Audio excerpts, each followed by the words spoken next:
Allez, c'est parti les loulous. Il est 8h moins le quart. Avant de partir au travail, Franz doit déposer ses enfants à l'école. Il habite à Houille, dans les Yvelines. L'école pour lui, c'est seulement la première étape d'une longue journée. L'école, c'est un jet de pierre en fait. Il y a 2-3 minutes de marche. C'est pas la partie compliquée de la matinée. Bon, après commence la course-poursuite. Il faut aller à la gare et espérer avoir le train dans les délais cette fois-ci. Passe une bonne journée, ma chérie. Le compte à rebours de Franz a commencé. Pour rejoindre la banque dans laquelle il est employé, son trajet domicile-travail devrait en théorie durer 35 minutes. Un parcours direct et sans changement, Franz est à 10 stations de son point d'arrivée, Val-de-Fontenay. Bienvenue dans mon quotidien. C'est sans compter les aléas des transports. Franz prend le RER A, la ligne la plus empruntée de France, 1 million de voyageurs chaque jour. Ça dépend de la capacité physiquement à monter à bord. Il y a des chances que j'en laisse passer un ou deux ce matin. Je garde un minimum de dignité. J'essaie de voyager à peu près comme un être humain. Rames bondées, mais aussi retard à répétition, trains supprimés, les transports en commun sont une source d'angoisse pour les usagers. En moyenne, le temps passé dans les transports est de 1h30 par jour en Île-de-France, 30 minutes en province. Au-delà de 45 minutes, le trajet domicile-travail devient alors mauvais pour la santé. En 2013, 2 franciliens sur 3 considéraient que le transport en commun était une altération de leur santé et leur procurait une grande fatigue. Ce qui est beaucoup, 2 sur 3, c'est beaucoup. Nous espérons que vous avez effectué un agréable voyage. Alors existe-t-il des solutions pour améliorer le trajet quotidien des salariés? Les transports en commun peuvent-ils, encore aujourd'hui, rimer avec liberté? Nous avons partagé la galère des transports de France, en région parisienne, et Patrice, en Rhône-Alpes. Et vous souhaitons une bonne fin de journée. On va essayer de monter à bord de celui-là, si on y arrive. Mais à peine est-il parvenu à monter... Messieurs, bonjour. Donc pour les nouveaux arrivants qui viennent d'arriver dans le RER, je ne sais pas si vous êtes au courant, je pense que oui, il y a actuellement des problèmes au niveau des aiguillages à Paris-Saint-Lazare. Toutefois, le RER A roule bien pour l'instant, donc là nous pourrons aller vers Paris sans aucun problème. C'est relatif. Habitué des galères, Franz garde le sourire. J'ai eu une petite galère hier soir pour rentrer où j'ai mis une vingtaine de minutes de plus que d'habitude. Par contre, ce matin, ouais, ça commence fort. Et ce malaise ne concerne pas uniquement la région parisienne. Jean-Claude Delgène est directeur d'un cabinet d'études qui a mené une série d'enquêtes sur les transports en commun.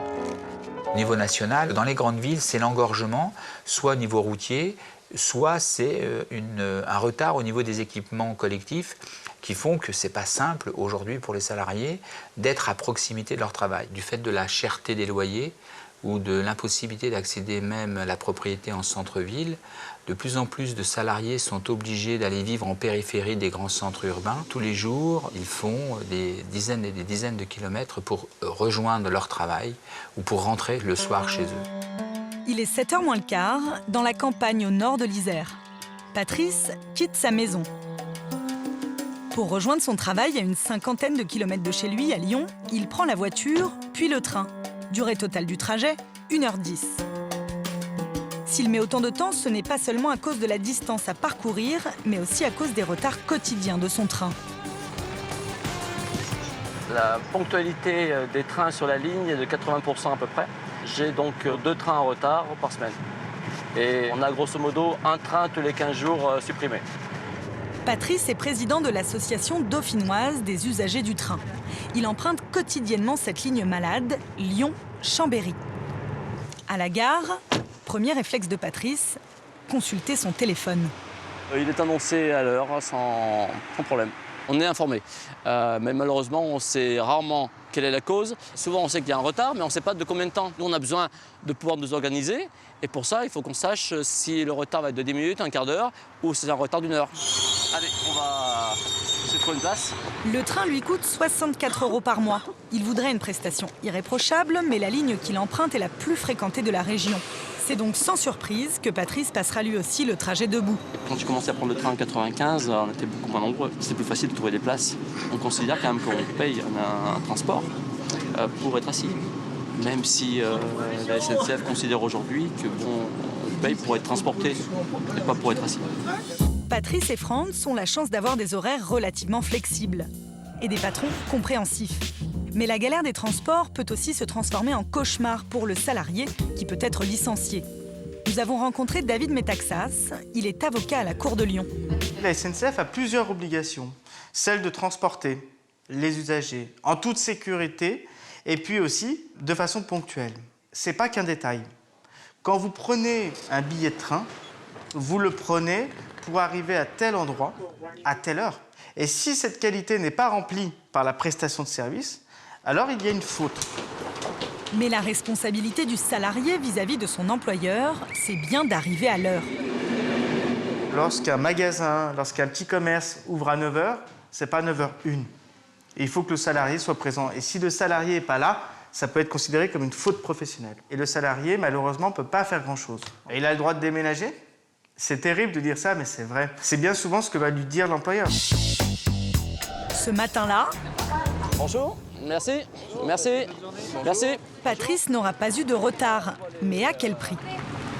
Et c'est la course toute la journée. Déjà qu'on court toute la journée, si en plus il faut courir plus vite, non, c'est pas la peine. À Paris, Franz, lui, est toujours debout dans le RER. En temps normal, il devrait déjà être devant son bureau. Ce jour-là, il arrive à destination avec 15 minutes de retard. Là, il est 9h20. Dans 2 minutes, je suis à mon bureau. Alors, quelles sont les solutions pour éviter cette galère quotidienne? Maïra a choisi le télétravail. Une fois par semaine, le mercredi, cette jeune maman s'occupe de ses dossiers depuis son canapé dans son appartement parisien.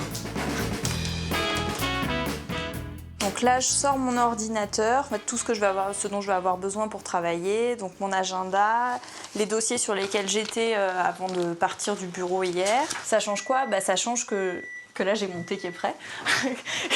Je suis pieds nus, je suis tranquille. Ce matin, j'ai pas eu besoin de me presser. Ma fille est partie à la crèche finalement sans que j'ai eu besoin de me préparer plus en urgence que d'habitude. Ouais. Consultante dans un cabinet de conseil, pour elle, le mercredi, c'est finalement une journée comme les autres, sans la galère des transports et les 90 minutes qu'elle y passe quand elle va au travail. J'ai accès aux mêmes informations que mes collègues qui sont sur place. J'ai juste à m'y connecter. Le fait de télétravailler, ça ne dérègle pas ma journée pour autant. Le matin, je commence à travailler un peu plus tôt, mais après, je déjeune à la même heure, sauf que du coup, je mange un peu mieux, parce que j'ai moi-même cuisiné.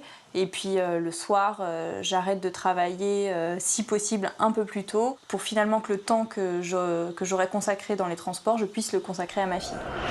Son employeur, Jérôme Ballarin, est l'un des rares patrons à ne pas avoir peur de la chaise vide devant le bureau de ses salariés. Depuis des années, il milite partout pour le télétravail, le pratique lui-même et l'applique à l'ensemble de ses employés, qu'ils soient hommes ou femmes. Les résultats de son entreprise n'en sont pas moins bons, bien au contraire. Alors dans une entreprise, l'application du télétravail s'inscrit dans une philosophie RH globale qui implique la confiance, effectivement, qui implique la volonté de travailler sur le bien-être de ses salariés, qui implique la conviction que finalement un salarié bien dans sa vie globale, bien dans ses baskets, va être un salarié plus contributif pour l'entreprise et que tout le monde va y gagner. Si on n'a pas la possibilité de rester chez soi pour travailler, il existe une autre solution. Comme par exemple à Rennes. Ici, Evelyne Rive a proposé une alternative en partenariat avec l'université Rennes 2. Leur idée, décaler de 15 minutes l'arrivée des étudiants. Cette expérimentation, elle a consisté dans le fait de travailler non pas sur le fait d'ajouter des métros comme on fait d'habitude, d'ajouter des rames de métro, mais plutôt sur le temps des usagers. On est passé de peut-être, on va dire 185 usagers par passager par rame de métro à quelque chose qui tourne autour de 165. Des wagons moins bondés et des étudiants qui ne galèrent plus dans les transports. Ça s'est amélioré, je trouve, depuis le début de l'année. Il y a moins de monde dans les métros. Mais c'est vrai que c'est moins encombré qu'en début d'année. Ça va, j'ai pas trop de problèmes. Quand Franz sort du travail, ce n'est pas un patron ou une réunion importante qui l'angoisse, mais ses enfants et la nounou qui l'attend. Sa femme ne peut pas les récupérer aujourd'hui. Il faut s'occuper du bain, il faut s'occuper des devoirs, du repas, du coucher. Et puis naturellement, la nounou a beau être très courtoise, elle fait payer ses services. C'est aussi le soir qu'on a une journée de travail dans les pattes, qu'on a envie d'être chez soi et qu'on est encore moins réceptif à une demi-heure de retard. À peine arrivé sur le quai, Franz sait d'emblée qu'il ne pourra pas être à 18h30 à Houille pour récupérer ses enfants. Voilà le premier train qu'on va avoir le plaisir de laisser passer devant nous. Il ne s'arrête ni en gare de Houille-Carrière-sur-Seine, On est en gare de Maison Lafitte. 13 minutes plus tard, c'est le bon train, mais Monsieur, votre attention, s'il vous plaît. On va être arrêté quelques minutes suite à un signal d'alarme sur un train qui est en gare de Ouicarrière. Monsieur, apparemment, ça se débloque un petit peu dans 4 ou 5 minutes, ça devrait être. Touchant du bois. ce soir, Franz aura eu tout de même 30 minutes de retard. Il est 19h. Papa, Oui, mon grand. pourquoi tu veux pas? Parce qu'on a eu des problèmes de train, mon grand. On a fait ce qu'on a pu. On a eu des pépins de transport dans la dernière ligne droite.